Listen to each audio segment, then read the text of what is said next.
राजस्थान के अलवर जिले में सरिस्का की पहाड़ियों के बीच बसा भानगढ़ का किला आज भी सुबह 5:28 पर सूरज की पहली किरण लेने से इनकार करता है। आसपास के गांवों में लोग कहते हैं कि यहाँ सूर्योदय से पहले कोई पक्षी नहीं चहचहाता, कोई कुत्ता नहीं भौंकता और कोई इंसान जीवित नहीं लौटता।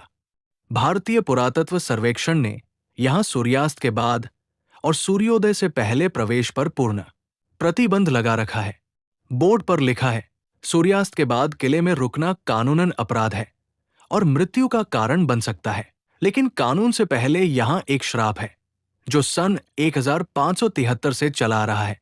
सन 1573 आमेर के राजा भगवंत दास के छोटे भाई माधो सिंह ने अजमेर के पास एक ऊंची पहाड़ी पर भानगढ़ बसाया।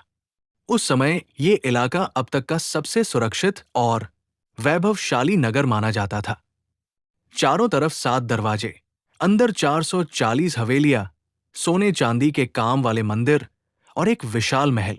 महाराज माधो सिंह की इकलौती संतान थी रानी रत्नावती। उनकी सुंदरता की चर्चा दिल्ली के बादशाह तक पहुंच चुकी थी। कहा जाता है कि उनका चेहरा देखने मात्र से लोग पागल हो जाते थे। 17 वर्ष की उम्र में ही सैकड़ों राजकुमार उनके स्वयंवर की प्रतीक्षा कर रहे थे। लेकिन भानगढ़ की दीवारों के बाहर पहाड़ी पर एक गुफा में रहता था तांत्रिक सिन्हिया। बालाजी के मंदिर का पुजारी गुरु बालूनाथ का शिष्य रहा था सिन्हिया, पर उसने काले जादू का मार्ग चुन लिया था। वो रत्नावती पर मोहित था। एक दिन उसने योजना बनाई। भानगढ़ के बाजार में रत्नावती अपनी सखियों के साथ घूम रही थी। तांत्रिक सिन्हिया दूर से उन्हें देख रहा था। उसने एक दुकानदार से इत्र की शीशी खरीदी और उसमें अपना मंत्र फूंक दिया। उसका इरादा था कि रत्नावती जैसे ही उस इत्र को लगाएंगी, वे उसके वश में हो जाएंगी। पर रानी ने दूर से ही तांत्रिक को देख लिया।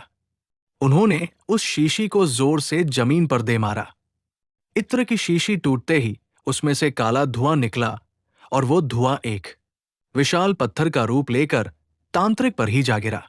मरते मरते सिंहिया ने श्राप दिया, इस नगर की हर छत उजड़ जाएगी, यहां कोई जीवित नहीं रहेगा। और तू रत्नावती, तेरी मृत्यु के बाद भी तेरी आत्मा यहां भटकती रहेगी जब तक मेरा श्राप नहीं टूटता। उसी रात भानगढ़ पर एक और श्राप पड़ा, गुरु बालूनाथ का। तांत्रिक सिंहिया जब मरा तो उसका शव उसी पहाड़ी पर दफनाया गया जहां गुरु बालूनाथ तपस्या करते थे।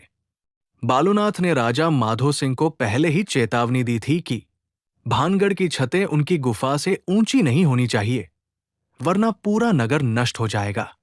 राजा ने वादा किया था, पर रानी का महल इतना ऊंचा बना दिया गया कि उसकी परछाई बालूनाथ की गुफा पर पड़ने लगी। गुरु बालूनाथ भानगढ़ आए। उन्होंने राजा से कहा, अब ये नगर मिटेगा।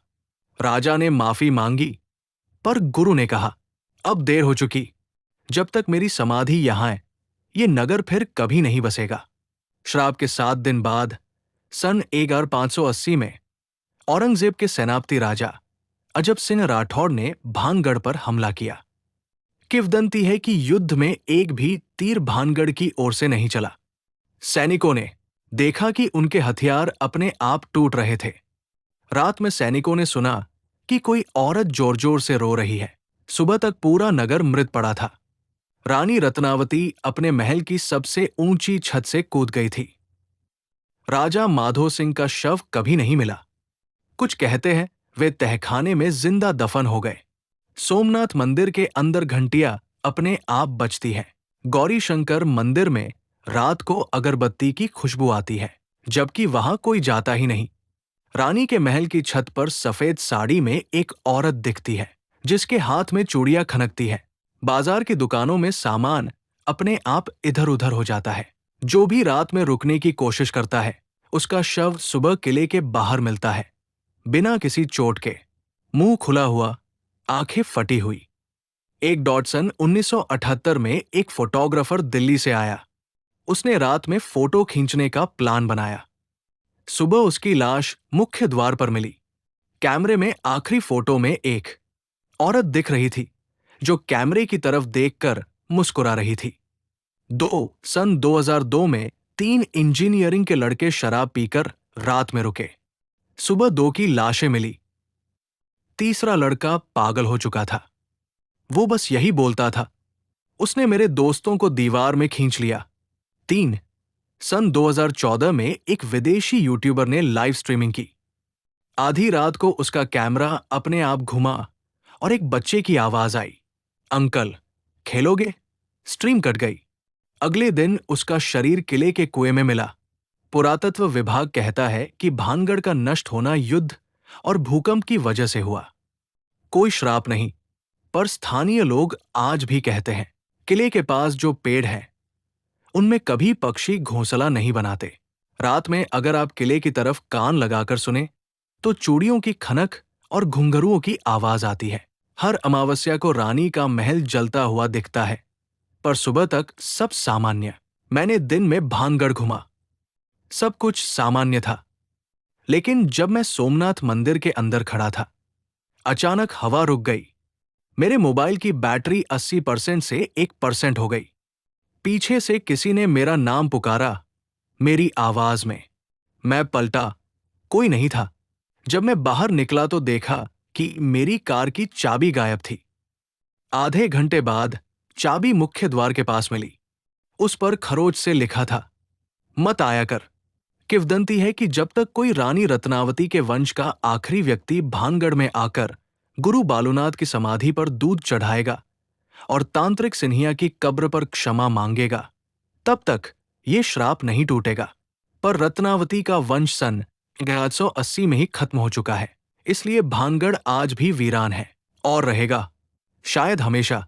रात के सन्नाटे में अगर आप कभी सरिस्का के जंगलों से गुजरें और दूर से भानगढ़ की टूटी दीवारें दिखें, तो रुकिए मत, क्योंकि वहां कोई आपको पुकार रहा होगा।